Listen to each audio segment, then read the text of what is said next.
to be, um, I kind of flippantly call it, we want to be the poster boys for it. But I got to tell you, Scott, it makes a difference because I see younger people going, I can't believe you're as old as you are because you don't act like it, you don't move like it. You just beat me in racquetball, and it's not like I'm a great racquetball player. Um, and it's like, I want that. Welcome to the WealthSpan podcast. I'm Scott Fulton. Good to be with you today. My guest is Paul Long. Paul and I have been friends for several years. We were referred by a mutual friend because we both had an interest in healthy aging, long before it was fashionable. Paul describes himself as a third-generation storyteller. He's an award-winning reporter, anchor, producer, and special projects leader. He also happens to be an Emmy Award winner. Paul's been studying and reflecting on you and me our entire lives in creative and insightful ways. These days, Paul has brought those years of learning to help people construct better, more fulfilling, purposeful, healthy, relevant, and profitable lives. He helps them look at their lives in new ways and transition into a new and better way forward. That's not to say the old way was bad, but most of us struggle to look at our lives with the objectivity that someone with Paul's background is capable of. I think of Paul as a brother, filled with wisdom, who leads by example and in pursuit of an inspiring life. I'm truly honored to share him with you today. With that, let's get on with the show. Welcome to the show, Paul. Great to have you, my old friend. And when I say old friend, I mostly mean longtime friend. Okay, good.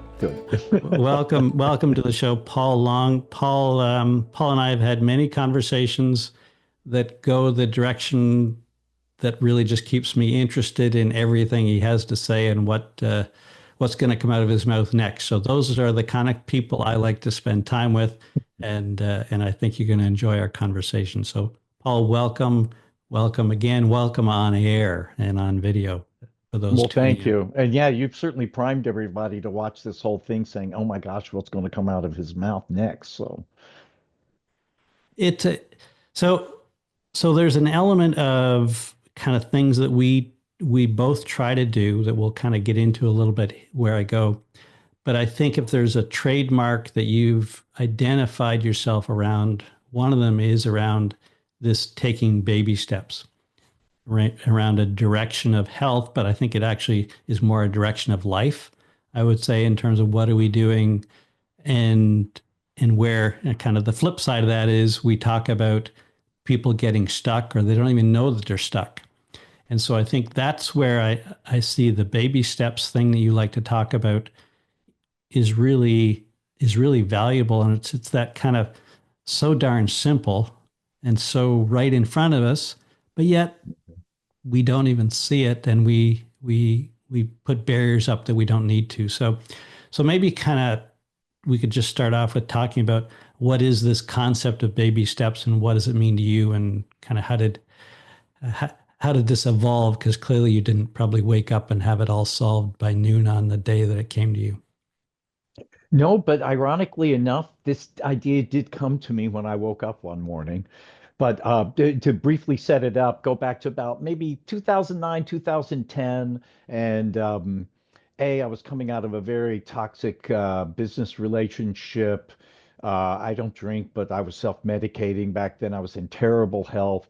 And I also knew long term it was time to transition and transform my life in other ways. And the point was that I was actually stepping back and going, okay, I've got time to figure it out. I'm going to figure it out. In terms of the baby steps idea, some people think I'm the most disciplined person in the world, but when it came to work and when I was creating projects or when I was a newsman and I was the lead at 11, yes, I was exceptionally disciplined to get things done on time. But on my own, I'm not. I'm horrible. And I woke up one morning feeling awful, overweight, just in kind of general bad health. And I'm realizing that I got to do something about it. And everything thinking conventionally was daunting, and I knew I would fail at it.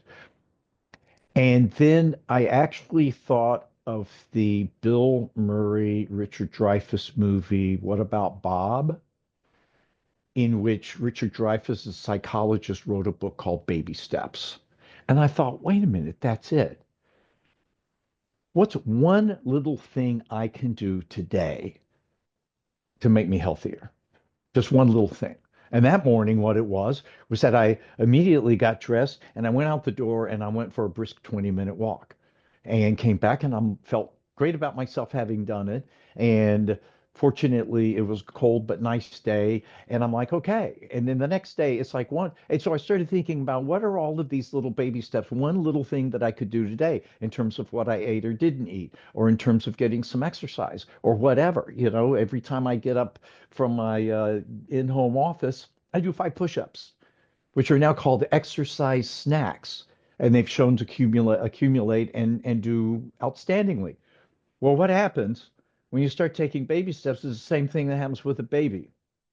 They add up, and then all of a sudden, they're not just baby steps, they're walking, and then they're running, and they're jumping. And some of those baby steps that I started doing stayed with me. So 2 weeks later, I'm doing some new baby step, but some of the baby steps that I had done before, I'm now starting to do every day. And it was just natural. It was just easy. It was an easy, doable way. Without an easy, doable way, I would have failed. I think a lot of other people would have failed. And to kind of play the string out, what happened too is that as I went along, this is the really cool thing. This is why you and I are sitting here. This is why I started following you, was that as I went along, I got into it. It became a thing. It became a part of me. And so I started, researching, about healthy diets, about aerobic and resistance training, and about other things like sleep and things of that sort, because and we can go into it later, but I started focusing on my why, not just the what and the how. Why am I doing this? Why do I want to do this? And also, another big why was, why do these things make me healthy? Even understanding that really drove me. So the bottom line is, in no time at all, I'm getting healthier and healthier and healthier. I'm feeling better and better about myself. And then all of a sudden I'm going in for a physical and getting all the blood work and everything else. And my doctor says, so why are you here? He's like, I'd give anything for your numbers. I'd give anything for your health. And I'm sitting there going, I can't believe I made it this far. Yeah, But I just did it with baby steps. you touch on a whole bunch of things there, right? You kind of, they are baby steps, but it's that cumulative aspect to it that is really hard to understand until you are able to get somewhere and look back on and say, how did I get here? I think the baby analogy is perfect. And I think it's one I draw when I think about kind of how do you look at aging in terms of what are the things you can do around your aging. A lot of it is, interesting. We kind of step way back and say there's the first 20 years of life and the last 20 years of life. Those are our most vulnerable at times. Mhm. What we do matters more in those two Yes. blocks of life. And then the rest in the middle is kind of like, you can get away with a whole bunch of stuff, Mm. right? And you can make some catch up and things. But those first 20, mess up there. It's really hard to recover. Have long, we even see in later life things that come out that, well, actually, that's because of something that happened when we were young, Yep. taking more on trauma. But so, yeah, and there's so much opportunity, but it's so hard to see, which I think is where you get to is don't worry about seeing the big picture yet, right? You didn't have any big vision when you started, other than you felt this urge to, I've got to do something different. Is that fair? Yeah, it is, because you're right. It was very simple. I mean, I was just looking in the mirror and I was like, who are you? I mean, seriously, it was kind of scary. Yeah, I was there at 40, the exact same thing. And it was like, I still remember that period of life and it wasn't pretty.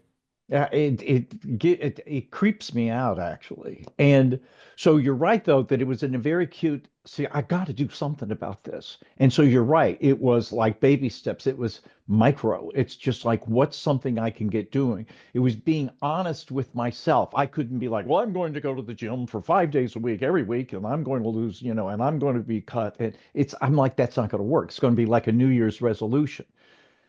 But by taking the baby steps I instantly knew it would work deep down inside. I don't think I realized it at the time, but it was doable. Like everything I talk about with my current endeavor, which isn't just health, but it's changing your life and all that kind of, living a better, more fulfilling life. Everything I do goes through a filter of doability because I think so many people, just go on this radical diet and this radical exercise routine, which some people can do. God bless them, but I can't. So those little micro steps. But then the thing of it was that yeah, I mean, here's the quite frankly the really cool thing. I mean, now it's a part of my self-identity. And by self-identity, I mean that core thing that means something to me. I'm proud of, I'll say it. I'm proud of the fact, I want to be the poster boy for healthy aging, Yeah. and Yep. fine. We all have an ego, and that's a healthy one. But as I got into it and got deeper into it, it became not only better and better results, but more meaningful. Meaningful. So, for instance, when we were talking about it being like this acute thing where I've just got to take some action now, and then I eventually went to the why part of it. And that's Simon Sinek's golden circle. Everybody thinks about the what and the how. What am I going to do and how? I'm going to lose weight. How? It all starts with why. What is your why? Because unless you identify your why, and once you identify your why, then that's the ultimate motivation. Why do I want to improve my health? And it was actually stopping and thinking about it. It was thinking about how, well, I've still got a lot of life to live and things that I want to do.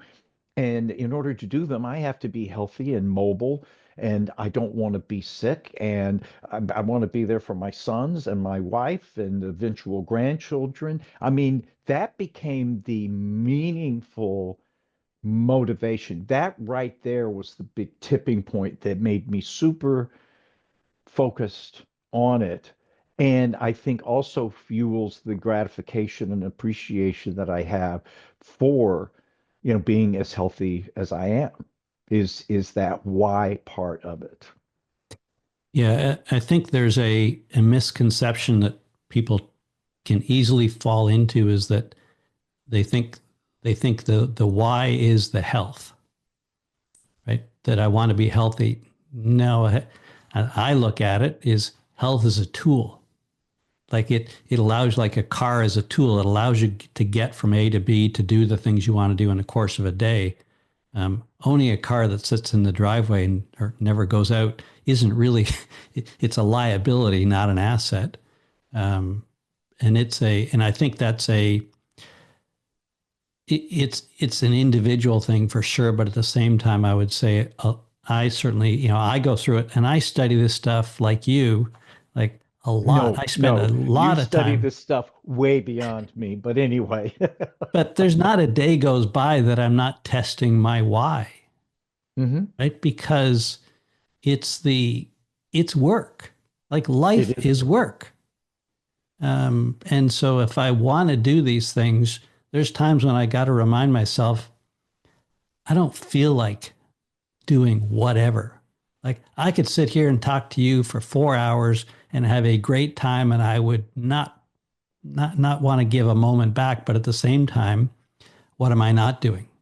Right, And so right. on balance, there's things that I need to do. And once I get, like you said, on the walk, there's the element once you get out going, you get some enjoyment and a shift that just out of movement.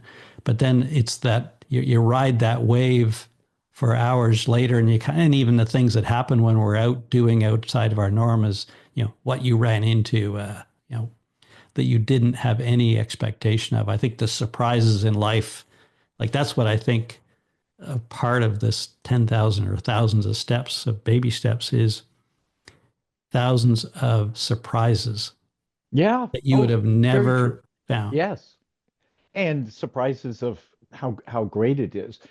From what you were talking about, I mean, here's two tips, if you will, that are really effective for me, and I know for a lot of other people. So two things. One, in terms of the why, sometimes you have to ask yourself why 5 or 6 times, meaning you got to burrow down to it. Well, why, Paul, why are you improving your health or your diet? Well, to be healthy. Well, why do you want to be healthy? Well, I want to feel good. Well, why do you want to feel good? Well, I want to be able to do what I want to do. Well, why do you want, and you just keep going down to the essence of it, where it's just kind of like I said, those were at the end of my trail of whys, being there for my kids, grandkids coming, supporting them and enjoying them, doing this thing that I'm doing, which I find fulfilling and meaningful for me. I'm going to die someday, but I'm in a rush to leave the party.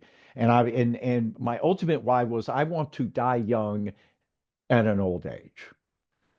So that's part of my why. It's like I want to be however old I am, and I had a healthy, active, independent, fulfilling day, and I went to bed one night and just didn't wake up because that's going to help happen inevitably.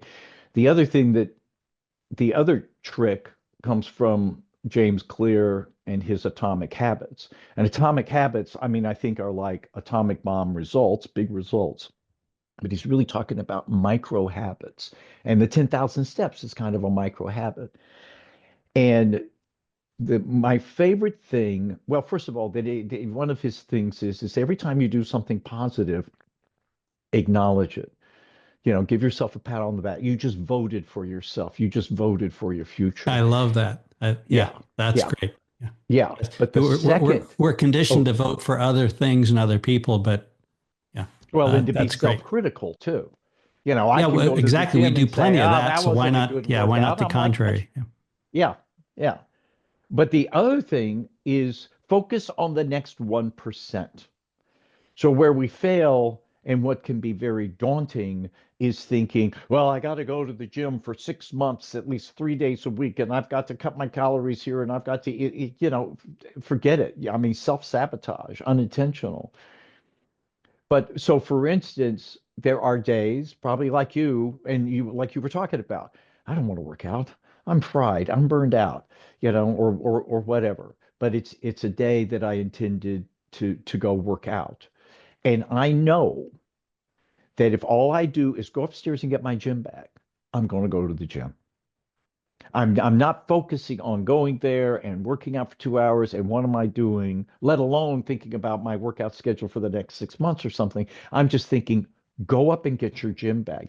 He says even just show up for 15 minutes to Yeah. I'm just going to go in there and I'm going to go on the bike for a little while and maybe jump in the sauna. But you end up being there more often than not, you go longer, but it's not focusing long term. It's just like if I grab my gym bag, I know I'm going to the gym, Yeah. just the first 1%. Right. Because at the point when the habits really get instilled is you've already mentally blocked out that period of time or a certain portion of time in your day.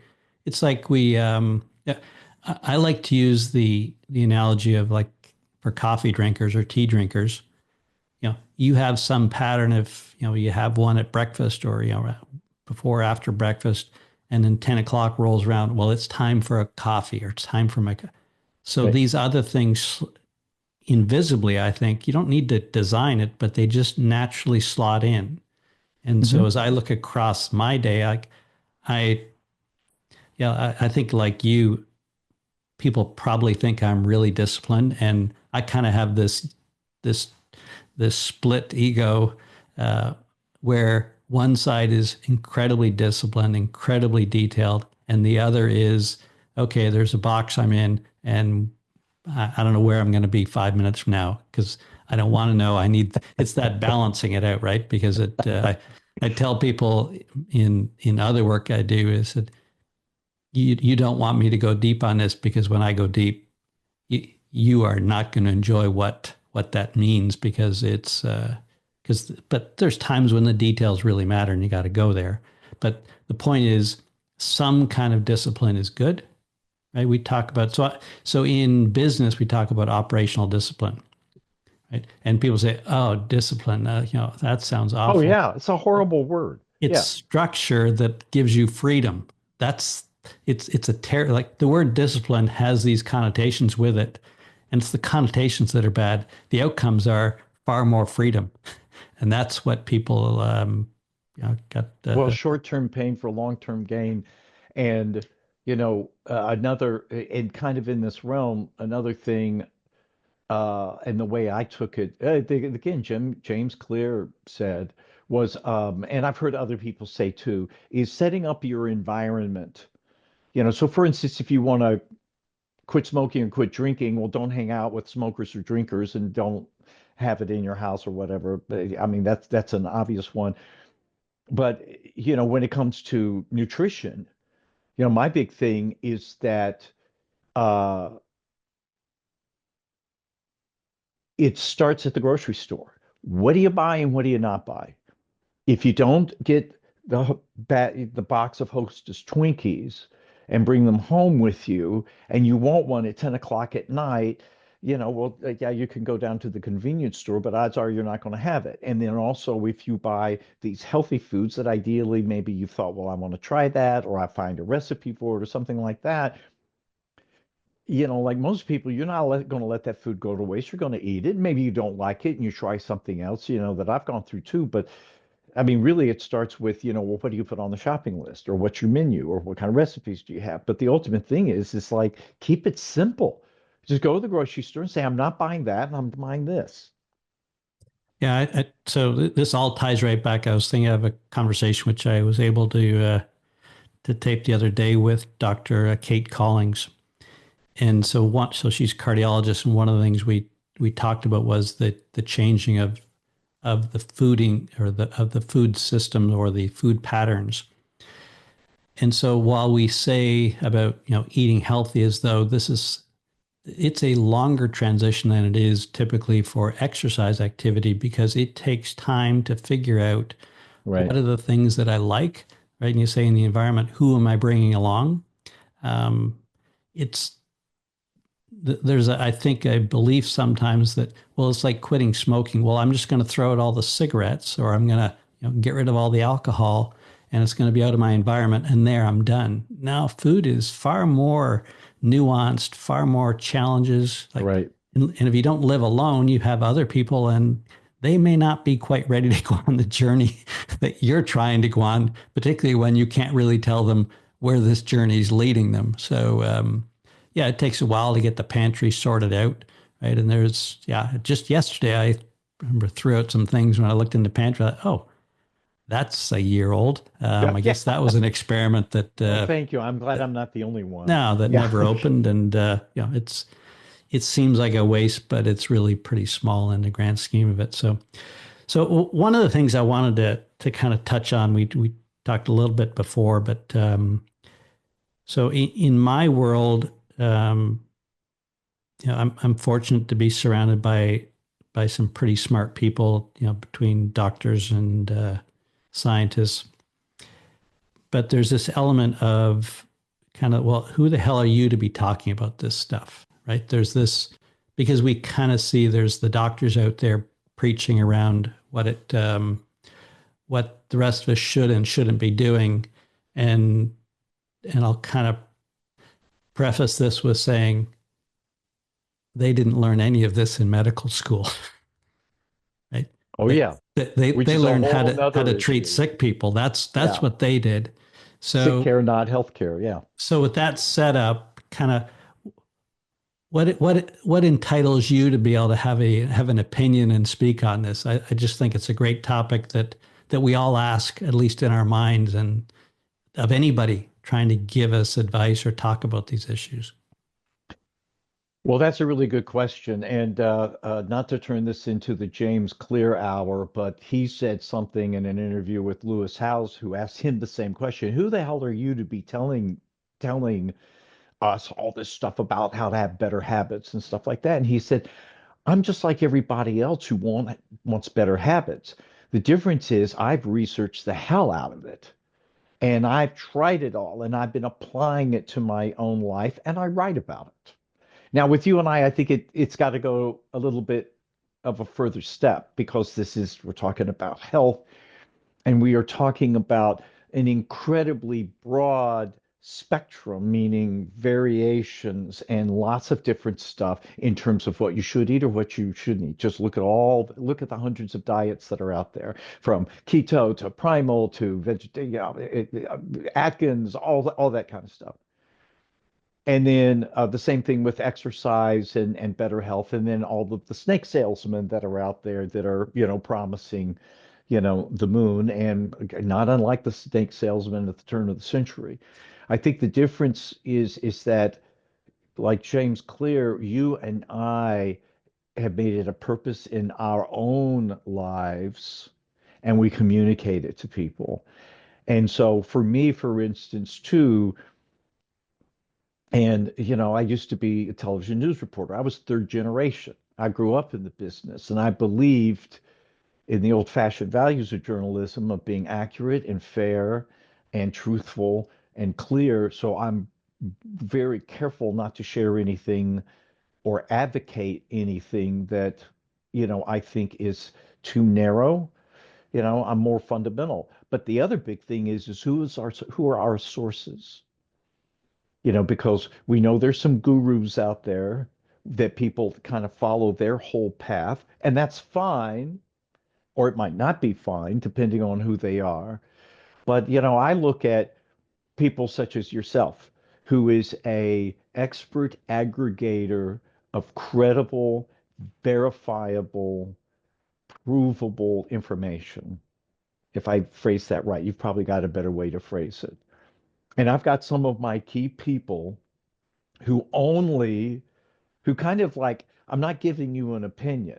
I'm telling you what verifiable, legitimate research has shown, which is still imperfect. I don't think it's possible to have a perfect research, study done.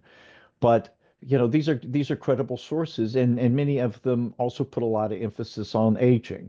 So yourself is one of them. You're an incredible aggregator of good information. And if something's kind of iffy or counter or whatever, you called it out. So I trust you.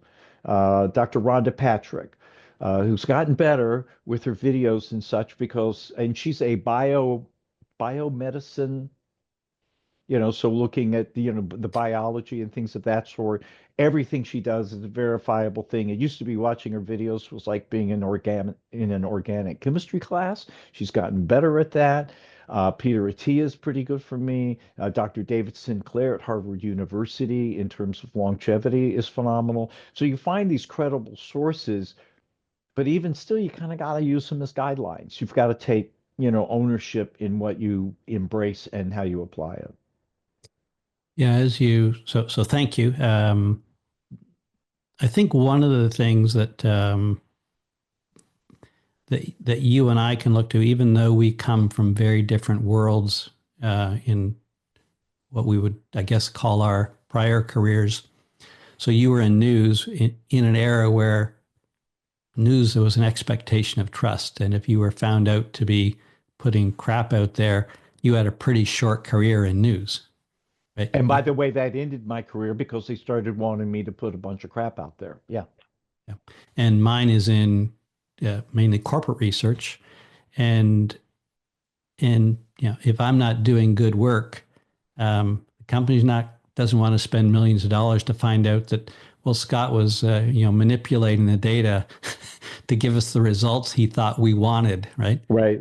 And so that is an element of where I learned was the data is the data. Whether you like it or not is an opinion. It may be difficult to accept, but and you need to go back and validate, test it again, look at it some other ways to find out, no, it really is the case. I'll tell you, I had a short story. I had when I was in research, one of the roles I went into that they'd hired me in to do was to essentially look at the quality of the the product they were trying to develop. And there were a couple of scientists at the inception of it who had some data that essentially built a whole research program around it. It was the biggest research program in a company that's a multinational company. And I started to look at the data because I'm a data guy and get people, okay, let's go back, and because we just don't have enough data, right? You can never have enough data, but you still have to, there's a certain amount that absolutely is required. And so over a period of about 3 months or so, I had the team in their time do some of the filler data to fill in some of the missing gaps in the information, and just to go back and duplicates and triplicates to make sure that the data is real. And what came out of it was the classic, not that they were 2 points and so they drew a straight line between 2 points. There were about 3 points, but the scientists were so excited about the opportunity that this would be, they never went back to recheck their original work. So literally, they had built a program around millions, and managers aren't scientists. They're saying, they got a scientist in front of them saying, this is what it is, and this is the theory, right? So we get caught around the theory, forgetting about the data was really weak behind it. Is that Um, confirmation bias? well, I think it was ego biased if I called it out, and that was another part of what happened when I started to ask questions. It started to make one scientist in particular very nervous who had a big career in mind. So, short story is the program was shut down within about 2 months following that, because once the data became apparent, it was just the noise in the data. Right.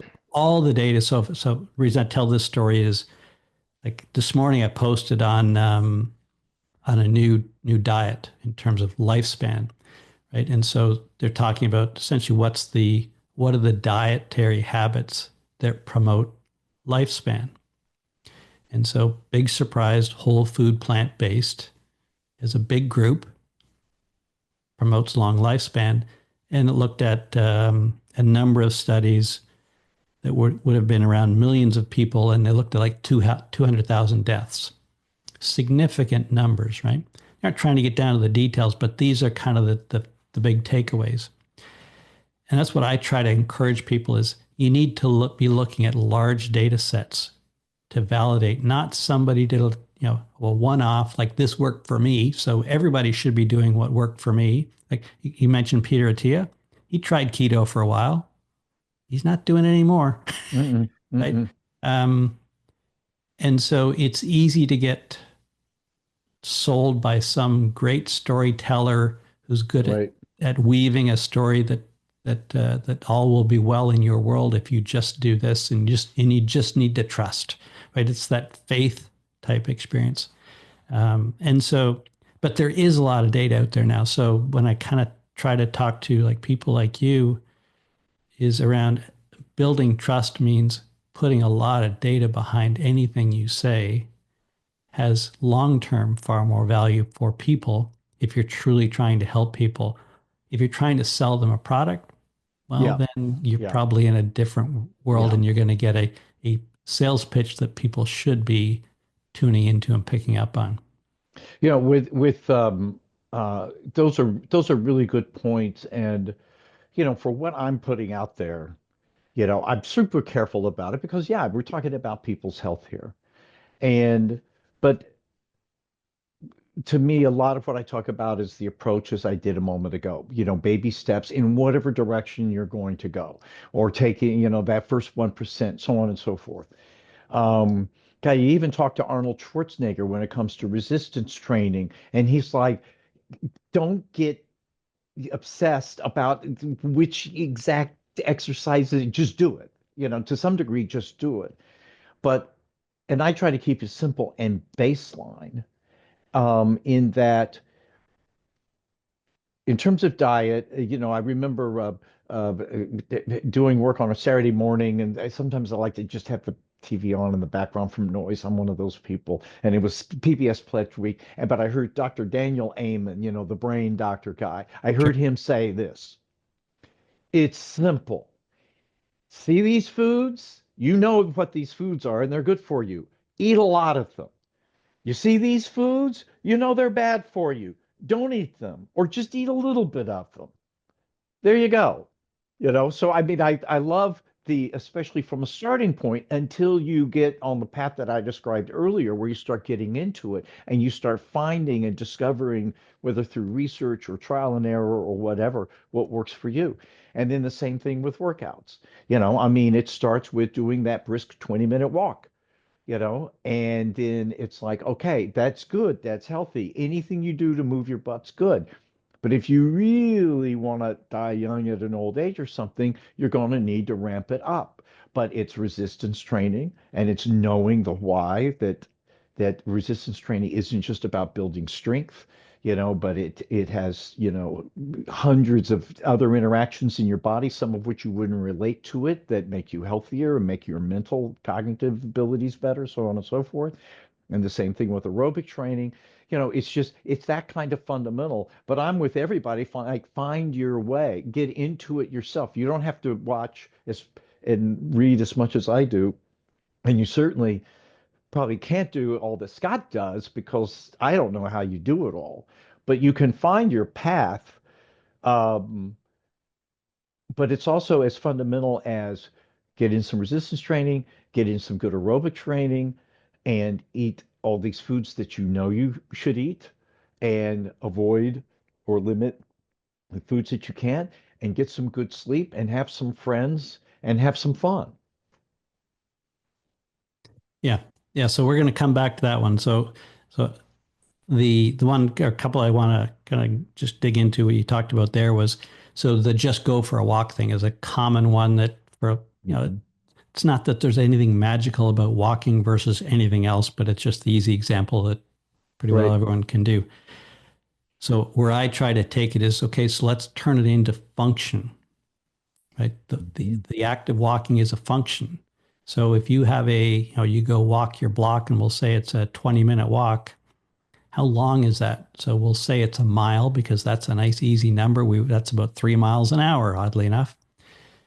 You can take that same basic activity and turn it into an exercise by saying, okay, pay attention to how long you took from walking. So take a look at your watch when you leave the door and take a look at your watch when you get home. You don't even have to use a stopwatch, but now do it every time, right? So part of the habit is now time a simple function. And what you will do if you're human, you will naturally want to have that time comes down slowly over time. You will start walking faster. You say around ramping it up. Oh, That's right. so right. So this is how you set yourself up for success to say that walk that took me 20 minutes, I'm now doing in 19. Hmm. Right. I got to Hmm. 18. Wow. 17. That's work. I broke a sweat, right? So you broke through some barrier to do that.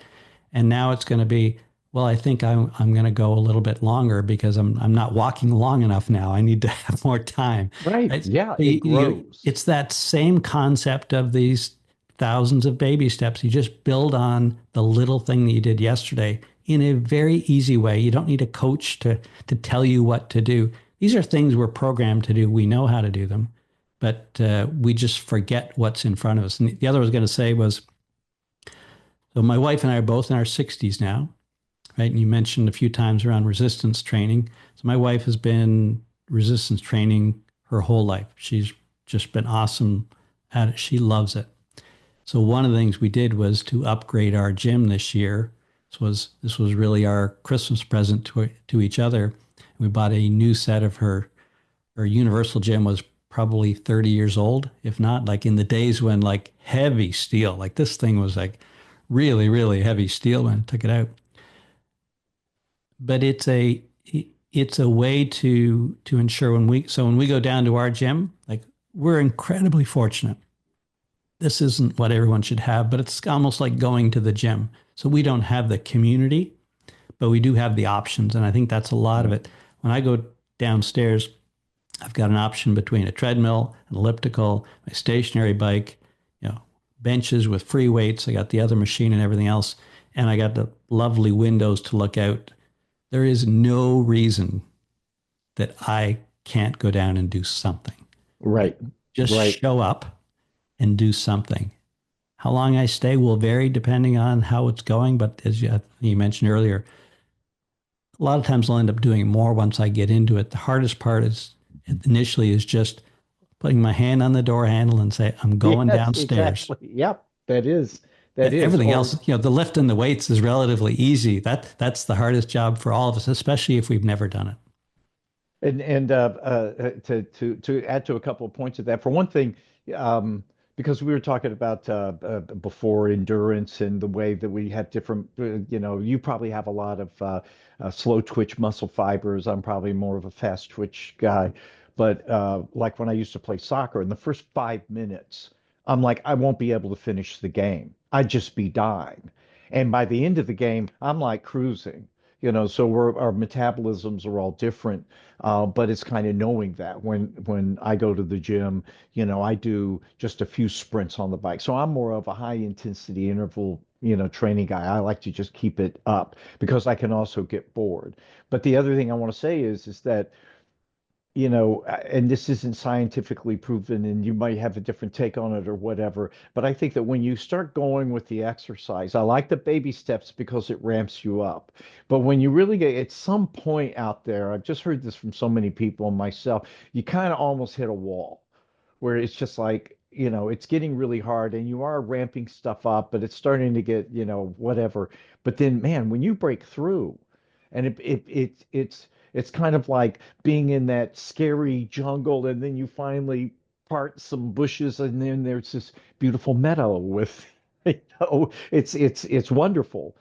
And so on the other side of this wall in my storage room, I've got just some bits and pieces. I've got a few, dumbbells, and I've got a garage sale bike and stationary bike. I mean, I've got one of those big balls of which there are probably 500 different incredible Yeah. exercises that you can just do with that ball, meaning, you don't have to get a lot of equipment in your house, or the fitness center that I belong to, which is near me, and it's kind of in the country. It's not in, and it's a chill place, and they've got everything. They've got a swimming pool, basketball court, which also uses pickleball, and it's kind of a low-key place. And you start making friends who you don't even know their names, that you just occasionally talk to or say, "Oh, how do you do that?"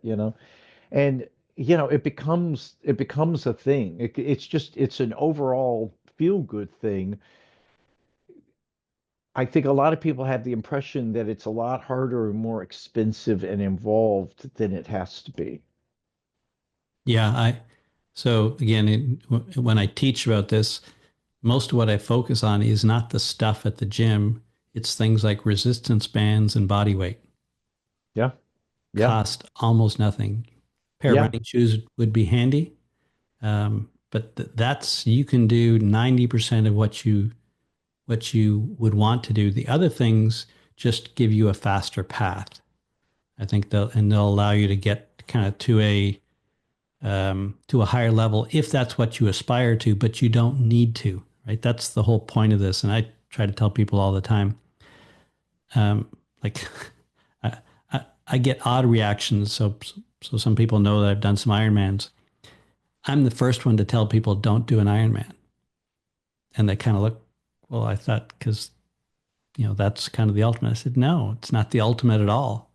Um, and if I can talk you out of doing an Ironman, you don't have anywhere near enough commitment to what it's going to take to do it. So part of that barrier is you need to be being realistic around what are the goals that you aspire to, yes, because life won't change in terms of if you do a big event like that in terms of outward. Inward is where it comes from. So the desire to do it has to come from within. The satisfaction of attempting it and finally doing it, that all comes from within. There's no external praise. It won't be on my tombstone. It won't be anywhere else that right. will be meaningful. It won't be the, I think if there's one outward benefit, I would say I remember one of my sons was able to come and be at one of the Ironmans and one of the half Irons. Both of them were there to be able to see their old man, as they like to call him, doing those things clearly has had an impact on them. So as a Yeah, role model, that's I think it's legacy, pal. important, That's legacy. right? Yes, And so those are the things that like you should be like your why, right? You kind of go right back to why are exactly. we doing these things? Yes, health helps me do a lot of things and for a lot longer than I would be able to otherwise. But ultimately, kind of getting into that why piece, and I think that's where a lot of people struggle is if you can't articulate what your why is, forget about exercise, forget about diet, Yep. spend time figuring that out. Like, what are you here for? It doesn't have to be some big higher calling, but like, why get out of bed in the morning? What's this about? What do I want to be when I'm old? Right? And so we're all, God willing, we'll be old, but what do I want to be when I'm old? I Or don't want, who right? and Yeah, who do I want to be? sure. Yeah, Right. That's when we start, so it's got nothing to do with your car, your house, you know, your looks, how many wrinkles you have in your that's face, right. how much I gave up on worrying about hair long ago, thankfully. Yeah, I had to also. Right. I have five more follicles with hair in them than you do. And those can be difficult places to go. Yeah. Right? But if we have perhaps experiences in our lives that weren't positive, I think is harder for people. So what I try to, it's the same, flip it around, say, who are my role models? Right? So you probably have some role models that have you probably looked to at this point in life, maybe more now than you did before. Well, I'd like to be a role model for one person. Yeah. That You who are watching this right now. Yeah, it's just a like, what are you going to do in your life? Because that's the continuity of life is what you pass to others. And I think that for me is a lot of what this is about. It's not to make somebody better. It's just to more about how can we get more out of life. Well, and you said it a while ago. And I think I think in this context, it's a great characterization. Health being a tool, or health being a functioning automobile that you need to get you from one place to another. I'll kill the metaphor now, but I mean the point of it being is that again, what my fundamental basic realization was that you know, if I want to do all these things, if I want to pursue, for my new way forward, I didn't call it back then, but I was like, okay, I'm ready for a major transformation in my life. What I've been doing professionally to earn a living, I want to do something different. I never should have done it in the first place. That's a whole nother discussion. And I want to do this. I looked at a life wheel, which is not just career, not just, it's career, money, intimate relationships, health, spirituality, fulfillment, family, and where are you on that wheel and stuff like that. And it's a whole package. They all go together. Nothing is isolated, and everything requires everything. And the health is the most fundamental thing because it was, again, I got to be healthy enough to go after it. I got to be healthy enough to be there for the people who I want to be there for. And I also aspire to do this for myself. And I can't do it if I'm not healthy. And it just so happens that what you and I are doing, that health is a centerpiece of it. And so, yeah, we want to be, um, I kind of flippantly call it, we want to be the poster boys for it. But I got to tell you, Scott, it makes a difference because I see younger people going, I can't believe you're as old as you are because you don't act like it, you don't move like it, You just beat me in racquetball, and it's not like I'm a great racquetball player. Um, and it's like I want that. Yeah. Yeah. My wife yesterday, I picked her up, and she was having a conversation with a young lady, and the lady had told her that you're only 2 years difference in age than my mother, and I can't tell you how much different the two of you look. Right? It shows up over time, and I think that's partly, we see this with aging. Is the later you leave it, you can always make gains, but the earlier you start doing these little things, Yeah, essentially you just slow down the whole aging process. Like there, I'm not a proponent. I actually object to this term anti-aging. I agree. Right? Yeah. We all age. It's a question of how fast we're going to age. And so you have a tremendous influence over the rate of aging. And by essentially the New England study that came out, New England Centenarian study, I love the summary that they brought out of that. So they've been the longest running study of centenarians Oh, ever right. Yeah, been done. yeah, yeah, yeah. Right? The older you live, the healthier you were.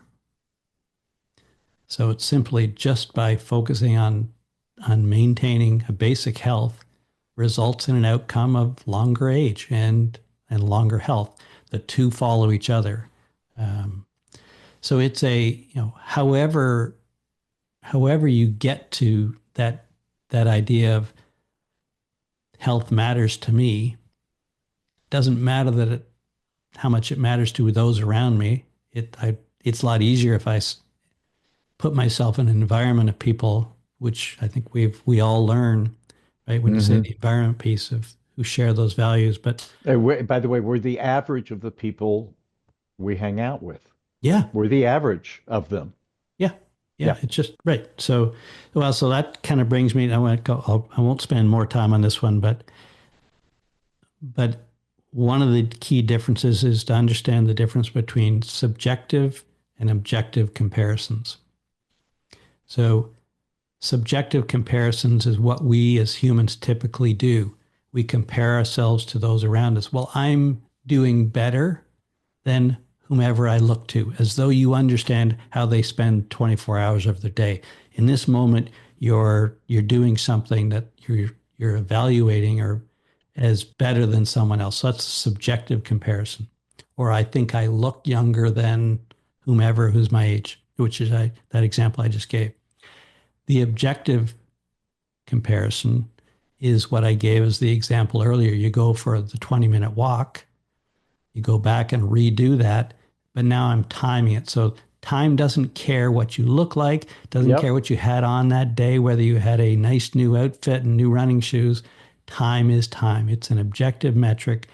Those are ultimately the things that will guide us towards better health because they're honest. We're not honest with ourselves. I'm not honest with myself. I look in the mirror and I choose to see what I choose to see. Right.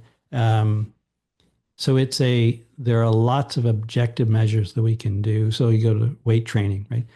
Thing with weight training is how many reps and what weight did you use? That's an objective metric you can Right. use. And not every day is going to feel like the last one. But when you look over the long period of time, oh, I didn't notice that 6 months ago, I've come a long way. Yeah. I didn't realize it. So it goes right That's back very to where we true. started with these baby steps that lead somewhere. You don't know where it's going to lead. So I've started finally a formal weight program. I've always been so active, I haven't really needed it, but I've decided, okay, I gotta get that routine going now. And I'll see that just I know because of other things I've done. In 6 months, I'm going to look at it and I already know that I don't know where that metric will be or where that bar will be, pardon the pun, but it'll be higher than where I started. And then it'll be a question of, where will I go from there? I'll worry about that 6 months down the road. I don't need to burden myself with that today, or that the fact that, it's also going to come down over time, and that's okay too. I'm not trying to show up at the finish line in a brand new uh, showroom model car. It'll have some bruises on it. To kind of button all this up, I, I have found that so obviously what I'm working on and putting out there is very holistic. Health is one of many parts, including like how do you even figure out what the right way is for you?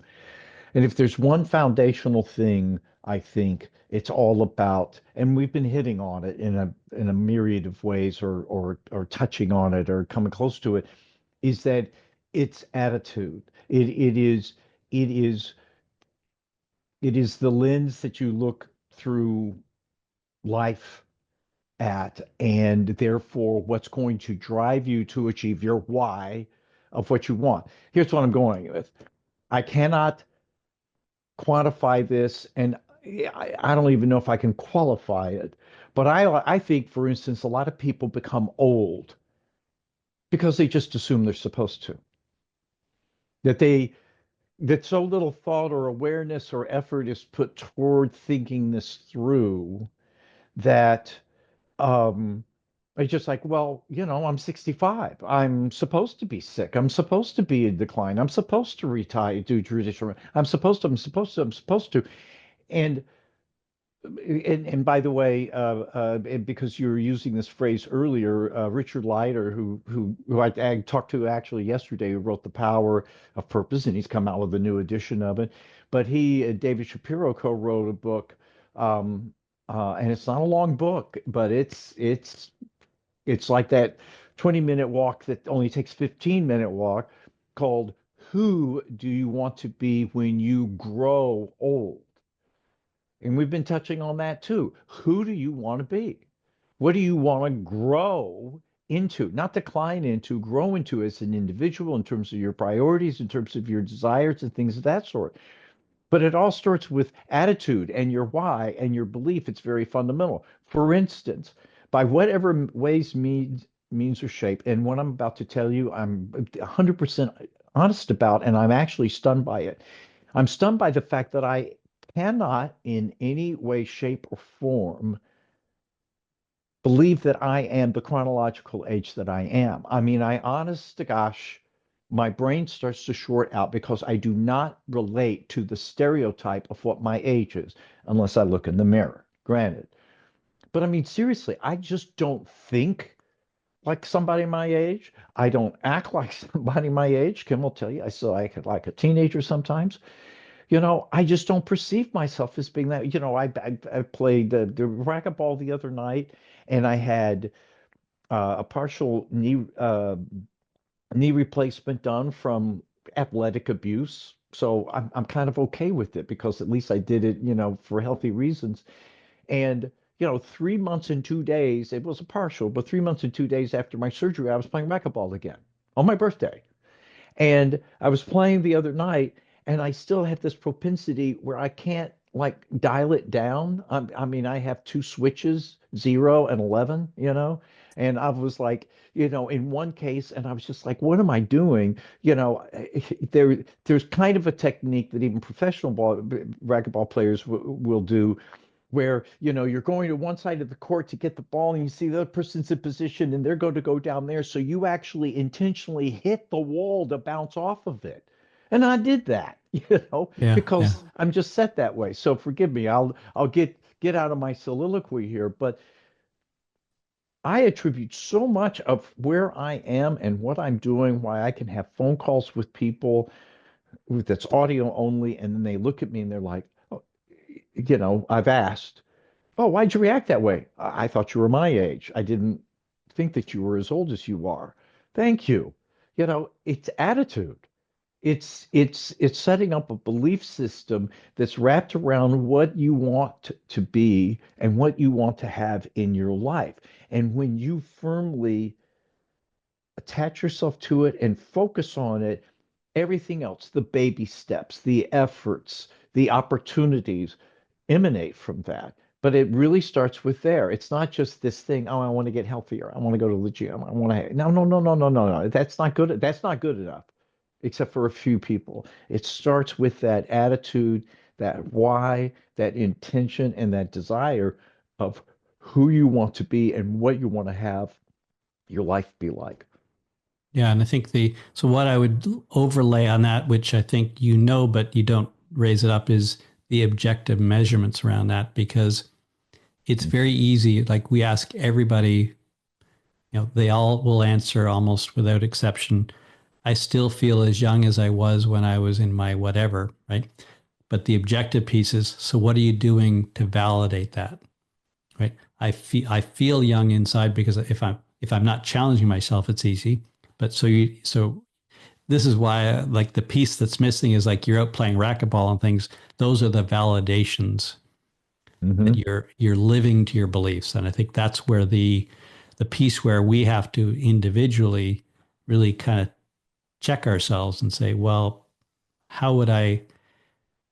It's great to feel young, but how do I actually know it, right? So it's great to think the car has a lot of gas in it, but I better check the gauge. So how do you do that? So I think that's by the activities that we do, right? So that's where I always go back to. There are any number of functional things that we do because everything we're talking about aging involves function. Hmm. So if we're being healthy, it means we've got some functional evidence, and things like in biomarkers and health are all those, they're all helpful, but Yeah. they don't really advise us really on what our functional level of health is. And so the things that we're doing activity wise, mentally, how we're engaging, how are we out socializing in the world? Like, are we out, like when we didn't talk at all today directly about it, but around community, Hmm. right? Which Engagement in is community is so it is a important, health factor. It right? is a direct physiological health factor. Yes. Right. So sitting on social media, in a Facebook group or something, there may be a few that are actually challenging us, but they don't come anywhere close to getting out of our comfort zone, which might be our chair, and spending time with neighbors of all different ages, Right. um, and different types of community groups would just be the example. Am I actually doing those things, or am I thinking I'm part of a community because I have all these inputs coming at me and stimulants coming from all these directions of people that I really don't know, right? If I that's the test I used. If you disappeared tomorrow, Yeah. who would know? Yeah. Right? So Yeah. anyway, it's just that validation piece, and I just the notion when you come up with this idea of a new way forward, I just thought that was brilliant because that's really we all get to points in our life where we have to do the check on, okay, so I didn't realize how much I was on autopilot. And that was we kind of talked earlier about that whole midlife Yeah. stretch, right? A lot of it's just done, you're reacting, you're on autopilot, and that's what you need to do to get through that. And then you come out of the edge of that and into this space of what now? And I think that's part of a transformation is not just a health or physical transformation. It's like, what's my why and how am I going to change? How am I going to figure what that is and how am I going to get there? And I think that's the whole new way forward is really just encapsulates that so well. Thank you. Yeah. Well, And so, Paul, by the way, I real quickly, with the functional thing, so you're talking about like, can you get up off the floor without using your hands? Or, like I was saying, can you do racquetball? Can I still do a full golf swing? Or, you're looking at functionality. right. So another way, so a question I'll ask people is, something like, well, there's the how long do I want to live and then how long, with people in their homes, like how long do you want to stay living in your home? Hmm. The answers generally are the same as so long as I can keep doing the things I enjoy doing. Right. So, okay, so you've set a benchmark to say, I enjoy doing the things I'm doing, whatever they are. What are you doing to allow you to continue to doing those things? Or to go to your point, are you just going to naturally allow them to fall away? Right. Right. So those are the metrics. So if golf is your thing, um, you may not be able to drive the ball or hit the ball as far as you used to, but if you're still able to go, because you love golf, you're Yeah. still going to be able to make a 5 foot putt at at every age. If you can get on the golf course, that's well within range at all ages. So it's the things that we like to do that we have passion for already, and then the new things that we talk about exploring into those that we discover new loves and new passions. So it's just that hold yourself accountable. No one else can do it, right? And Oh, amen to that. Yeah. that's the Yep. piece around it that just kind of comes back just to say again, if you enjoy doing the things you already enjoy doing, and they're good, healthy things, hopefully, what are you doing to continue to be able to do those a decade from now? I still want to be at the party. Yeah. I mean, Yeah. nothing's more depressing to me. Unfortunately, I don't get sick much. I had my first cold in years this year, and I always have a certain anxiety and depression. I mean, just a cold, right? Because I feel like life is passing me by. Like Yeah. life's going on out there, and I'm stuck on the couch, sick. And I hate that feeling. And now, think of being older and and having a condition that limits my ability to do it. I mean, I'll live through it and I'll learn how to deal with it. I mean, stuff can reach up and no matter how healthy you are, stuff can jump out of the bushes and grab you or a congenital condition or something like that. I appreciate that. But I mean, you also learn from a lot of those people who, like, let's say, were born with something and maybe even flared up later in life and seeing how they handle it. How did they a young man who's a writer and a colleague posted something on Substack the other day, and it was talking about when Thomas Edison's lab facility burned down. And he ran and got his family because it was overnight. And they said, Yo, you got to come see this. It's amazing, this huge blaze. And his lab, all of his, everything burned down. And then he's like, Okay, well, tomorrow we get started again. Yeah. It's like, what are you going to do with it? That's the ultimate free will choice that you have is how are you going to respond in everything that we've been talking about in terms of your olderhood, whether it's going to be a healthy, vital, relevant, fulfilling, happy, profitable, or or are you just going to assume, well, I'm older, so I'm in decline, and there's a medication for it, thank God, but I just assume not be on it. Yeah. So let's kind of take this and wrap it up in a bow because a lot of what we've been talking about is what are we going to do tomorrow or today and tomorrow. So what are you so what's in store for you? You're clearly moving forward with lots of things. So maybe you can give us a sense of what's in store for Paul in terms of things that we might want to know about. Oh, you mean in terms of health, for Uh, instance? Health, business, you got lots of Oh, things okay. going. Let's see here. So in terms of the health thing, I'm working on my what are called healthy snacks, so that every time in my home office, because I spend a lot of time on the computer and things of that sort, try to get up once an hour. I do some small exercise. So I'll do, especially because of, still recovering from knee surgery, I'll do goblet squats, both feet like this and feet like this. And I'll just do 10 of them, and it's great too, because it gets the blood going again and, gets, pardon me, my mind going again. Um, I I'm not a great swimmer, and I thought on off days when after I'd worked out or played racquetball, I'd still like to maybe go swimming. But I'm a lousy swimmer. I couldn't do the Australian crawl without swallowing half the swimming pool. So last night, after thinking about doing this for 20 years, I hired this young guy, Zach, who's a former swim team guy. He knows how to teach, and he's teaching me how to do it right so that I can do that. Other than that, I'm upping my YouTube channel, where I'm putting a ton of emphasis on it because everything we're talking about doesn't do any good if people don't hear it. And as the weather gets better, I'm going to put more healthy emphasis on fun and downtime. Awesome. And so, and the YouTube channel has a name? Yes, it's at New Way FWD for forward. So Okay. the at sign New Way Forward. If you put New Way Forward in there right now, because I don't have, my million viewers yet, you might get some. There used to be some act of Congress called New Way Forward, stuff like that. If you also put in Paul Long, New Way Forward, if you put that in the search bar, you'll find it. Okay. And I'll put something in the notes Thank you. for it as well. So no, and I think that's really the exciting thing why I like, there's a lot of reasons why I enjoy our conversations, but it's always about what's coming in terms of what's growing, right? What we're nurturing, what we're testing.